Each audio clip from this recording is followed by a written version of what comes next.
नमो नमः श्रीमद् भगवत गीतामृत सुप्रभातम।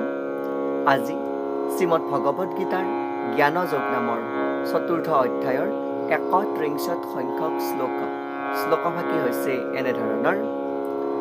নায়ং লোকো অষ্ট্য যজ্ঞস্য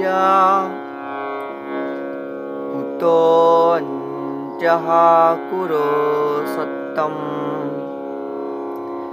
পূৰ্বৱৰ্তী শ্লোকৰ সংলগ্ন ক্ৰমে এই শ্লোকভাগী শ্ৰীমদ ভগৱত শ্ৰীকৃষ্ণই অৱতাৰণা কৰিছে। শ্লোকভাগীৰ অসমীয়া অৰ্থ হৈছে এনেধৰণৰ। হে কুৰুশ্ৰেষ্ঠ, ভগৱত স্বৰূপ উপলব্ধি কৰা বাবে মানস পুত্ৰ ভৰতবংশৰ শ্ৰেষ্ঠ অৰ্জুন, যজ্ঞ নকৰিলে কোনোৱেই ই সংসাৰত সুখেৰে থাকিব নোৱাৰে। তেনেস্থলত পৰলোকতনো ক'ৰ পৰা সুখ আহিব পাৰে? এই কথা প্ৰসংগত ভগৱান শ্ৰীকৃষ্ণই এই শ্লোকভাগীৰ পদপংক্তি উল্লেখ কৰিছে। শ্লোকভাগীৰ তাৎপৰ্যক্ৰমে এনেদৰে কথা কিছুমান উল্লেখ কৰিছে যে জীৱই ই জীৱনত লাগিলে যি ধৰণৰ দেহকেই ধাৰণ নকৰক তথাপিও নিজৰ প্ৰকৃত স্বৰূপ উপলব্ধি কৰিব নোৱাৰে। আমাৰ জীৱনৰ বিভিন্ন পাপকৰ্মৰ প্ৰতিক্ৰিয়া ৰূপে আমাৰ জীৱনলৈ সংসাৰ বন্ধন আহি পৰে। অজ্ঞানেই হ'ল পাপৰ মূল আৰু পাপেই হ'ল বাৰে বাৰে সংসাৰ বন্ধনত সোমাই পৰাৰ কাৰণ।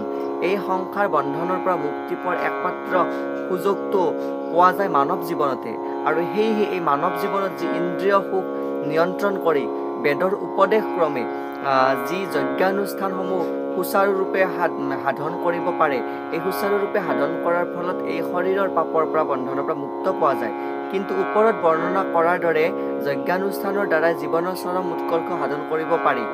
যি বেদৰ উদ্দেশ্যে যি উপদেশে অনুসাৰে যজ্ঞৰ অনুষ্ঠান নকৰিলে এই শৰীৰটো কালচোৱাত কেনেকৈ এটা সুখ জীৱন আশা কৰাটো সম্ভৱ হৈ পৰে, সেই প্ৰসংগত উল্লেখ কৰিছে যে সকলো ঠাইতে বিভিন্ন ধৰণৰ যজ্ঞ কৰাসকলে বাৰে বাৰে সুখ লাভৰ প্ৰচুৰ্য সম্ভাৱনা দেখায়, কিন্তু সৰ্বশ্ৰেষ্ঠ সুখ কেতিয়া লাভ কৰে সেই কথা উল্লেখ কৰিছে যে যেতিয়া কৃষ্ণ ভাৱনাৰে কৰা ভগৱানৰ সেৱা ভক্তিৰ বলেৰে ভগৱানৰ চিন্ময় ধামত ঠাই পোৱা যায়।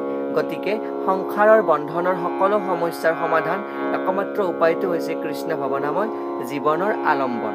এয়াই হৈছে এই শ্লোকপংক্তিৰ সৰল গুৰাৰ্থ। ধন্যবাদ।